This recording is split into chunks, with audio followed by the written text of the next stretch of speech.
যে সেই দুম্বাকে ধরে বলছে যে যে লায়লা, এই বিষয়টা আসলে কি মেসেজ দিচ্ছে? মানে এটা কি আসলে কি রুচিসম্মত কোনো না, বিষয়? এটা আসলে বলা উচিত না। এইভাবে খুব বিশ্রী দেখায়, মানে দেখতে, মানে আরেকজনকে আপনি কি প্রকাশ করতেছেন? তাহলে এটা খুবই বাজে দেখায়।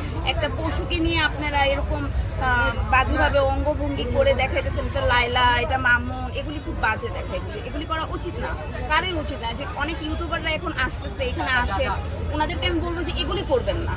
এগুলি পশু ধরে এটা এখানে ধরতেছে, ওখানে ধরতেছে, এগুলি বলাই উচিত না। এগুলি বলা মানে আরো বাড়ি মারে, কি করে না করে, এগুলি করা উচিত না। এই যে এগুলি যারা করছে, মানে সমাজ আসলে কিভাবে নিচ্ছে এই বিষয়গুলি?